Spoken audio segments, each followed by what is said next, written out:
Selamat pagi untuk kita semua. Kita dapat berjumpa kembali dalam renungan harian HKBP Dukuh Kupang. Dan sebelum kita menjalankan aktivitas kita pada pagi hari ini, ada baiknya kita mendengarkan firman Tuhan. Kita bersatu di dalam doa. Puji dan syukur kami panjatkan kehadirat-Mu ya Tuhan yang menyertai setiap proses kehidupan kami. Tuhan, dalam menjalani aktivitas kami pada hari ini, kami menyerahkannya dan kami ingin mendengarkan firman-Mu sebagai penopang dan penguat dalam menjalani aktivitas kami Tuhan. Hadirlah di tengah-tengah kami agar kami dapat mendengarkannya dengan baik serta melakukannya. Di dalam nama anak-Mu Tuhan Yesus Kristus, kami berdoa dan mengucap syukur. Amin. Firman Tuhan pada kita di pagi hari ini tertulis dalam Markus 9 ayatnya yang ke-35. Saya akan membacakan untuk kita semua, beginilah firman Tuhan. Lalu Yesus duduk dan memanggil ke-12 murid itu. Katanya kepada mereka, "Jika seseorang ingin menjadi yang pertama, hendaklah ia menjadi yang terakhir dari semuanya dan pelayan dari semuanya." Di dalam bahasa Batak dikatakan, Laus hudul ma ibana, di jauh mana 10 di dok matu nasida. Ia nanaeng gabi parjolo di rohana, di bahen ma ibana parpudi jalana poso ni saluhut donganna. Demikianlah firman Tuhan. Shalom untuk kita semua. Markus 9 ayat 35 ini mencerminkan mengenai bagaimana inti pengajaran Yesus, di mana fokusnya inti pengajaran Yesus ini di Markus 9 ayat 35 menekankan mengenai kepemimpinan serta pelayanan. Ayat ini menentang atau tidak setuju dengan paradigma dunia mengenai ambisi dan kekuasaan, serta Yesus menggantikan mengenai ambisi dan kekuasaan itu dengan konsep pelayanan yang rendah hati. Bagi Yesus, menjadi besar berarti melayani, dan menjadi yang pertama berarti rela menempatkan diri menjadi yang terakhir. Peristiwa dalam Markus ini, amanginang yang terkasih dalam Kristus Yesus, bagaimana peristiwa ini dapat terjadi? Ini terjadi ketika murid-muridnya terlibat dalam perdebatan mengenai siapakah mereka yang paling besar, yang terbesar. Ada perdebatan terjadi antar ke-12 murid Tuhan Yesus. Mereka bertanya, dari ke-12 itu siapakah yang terbesar, yang paling berkuasa, yang paling hebat. Akan tetapi Tuhan Yesus dalam perdebatan ini mengambil satu sikap dan mengajarkan kepada murid-muridnya mengenai prinsip kerajaan Allah yang berbeda dengan nilai-nilai duniawi. Saudara-saudari yang terkasih dalam Kristus Yesus, kita sudah mengetahui di dunia ini menjadi yang terbesar itu seringkali dikaitkan dengan posisi, kekuasaan, atau pengaruh. Menjadi yang terbesar berarti posisinya juga terpandang, kekuasaannya besar, dan dia memiliki pengaruh. Jadi posisi kekuasaan dan pengaruh ini membuat dia dapat melakukan sesuatu sesuai dengan tindakan menurut hatinya, baik itu maupun benar, baik salah maupun benar.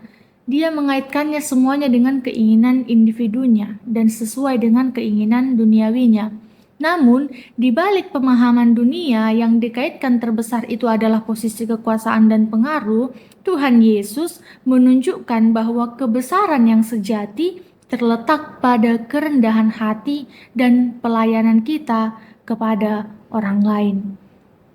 Saudara-saudari yang terkasih dalam Kristus Yesus, keinginan itu yang ingin menjadi yang pertama merupakan naluri manusiawi. Naluri manusia, keinginan manusia. Siapa orang di sini yang tidak ingin menjadi orang yang pertama, orang yang terbesar, orang yang memiliki kekuasaan, memiliki posisi, memiliki pengaruh?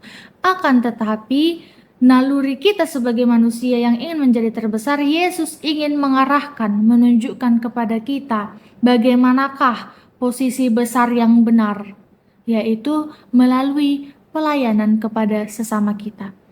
Pelayanan itu bisa kita refleksikan dalam kehidupan kita sehari-hari. Contohnya, yang paling kecil, hubungan antara suami istri, hubungan dengan anak, hubungan dengan orang tua, hubungan dalam keluarga, bisa juga dalam gereja, bisa juga dalam komunitas, bisa juga dalam pekerjaan, bisa juga menjadi terbesar dalam pelayanan kepada dunia ini. Amang-inang yang terkasih dalam Kristus Yesus, firman kita pada pagi hari ini mengajarkan kepada kita bahwa kehebatan itu bukan soal posisi, bukan soal pengaruh, akan tetapi mengenai sikap hati kita yang mau menjadi yang terakhir dan juga melayani kepada sesama manusia.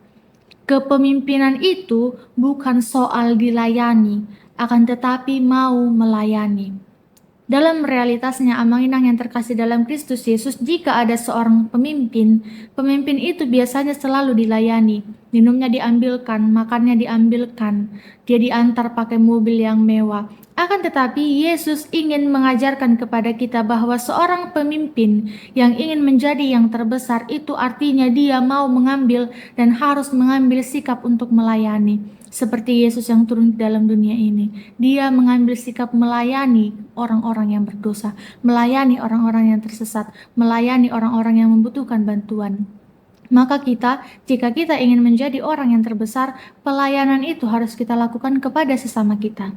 Serta yang ketiga, kemuliaan itu bukan soal mengejar penghargaan, tetapi kita dapat merendahkan diri dan melakukan pelayanan yang luar biasa bagi sesama kita. Ketiga yang tadi, kehebatan, kepemimpinan, dan kemuliaan itu harus kita barengi dengan sikap rendah hati kita, sikap yang mau melayani kita, dan sikap merendahkan diri yang tujuannya adalah untuk melayani sesama kita di dalam firman Tuhan. Akan tetapi, saudara-saudari yang terkasih dalam Kristus Yesus, dalam budaya modern di zaman sekarang ini, sering menekankan individualisme serta ambisi pribadi. Tetapi firman Tuhan pada hari ini mengajarkan kepada kita, mengundang kita untuk hidup dalam komunitas yang mau saling melayani dan juga menghormati. Akan tetapi, jika orang lain tidak ingin melayani, tidak ingin menjadi yang terbesar dalam melayani sesama manusia, tidak ingin menghormati sesama manusia, maka kita sebagai orang Kristen yang telah mendengarkan firman Tuhan pada pagi hari ini mau menjadi pribadi yang melayani dan menghormati. Sama seperti Yesus dalam kehidupan kita. Tuhan Yesus juga melayani, menghormati, mengabulkan setiap permintaan, setiap kebutuhan yang kita inginkan, yang kita butuhkan dalam kehidupan kita.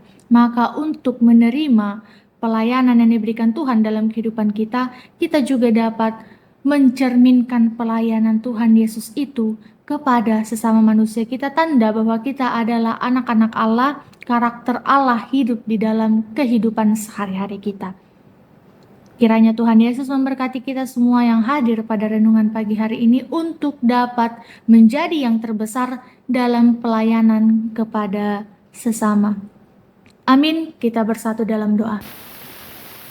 Puji dan syukur kami panjatkan kehadirat-Mu ya Tuhan, yang telah memberkati kami sehingga kami dapat mendengarkan firman-Mu pada pagi hari ini. Tuhan, kiranya Engkau yang memberkati kami supaya kami dapat menjadi yang terbesar dalam melayani sesama kami, tidak melihat-lihat dan tidak terpengaruh kepada pengaruh dunia di zaman sekarang ya Tuhan. Kiranya Engkau mengajarkan kami supaya kami dapat melayani dengan rendah hati kepada sesama kami seperti Engkau juga yang telah memberikan hal-hal terbaik dalam kehidupan kami Tuhan. Kiranya Engkau juga yang memberkati jemaat-Mu secara keseluruhan di HKBP Dukuh Kupang, berkati keluarganya, pekerjaannya, kesehatannya, serta rezekinya ya Tuhan. Kiranya Engkau yang memberkati dan ke dalam tangan-Mu kami serahkan kehidupan kami. Tuhan, kami adalah manusia yang penuh dengan dosa. Kiranya Kau hapuskanlah dosa-dosa yang telah kami perbuat dalam kehidupan kami, agar kami layak di hadapan-Mu. Di dalam nama anak-Mu Tuhan Yesus Kristus kami berdoa dan mengucap syukur. Bapa kami yang di sorga, dikuduskanlah nama-Mu, datanglah kerajaan-Mu, jadilah kehendak-Mu di bumi seperti di sorga. Berikanlah kami pada hari ini makanan kami yang secukupnya, dan ampunilah kami akan kesalahan kami, seperti kami juga telah mengampuni orang yang bersalah kepada kami. Dan jangan membawa kami ke dalam pencobaan, tetapi lepaskanlah kami daripada yang jahat, karena Engkaulah yang mempunyai kerajaan dan kekuasaan dan kemuliaan sampai selama-lamanya. Amin.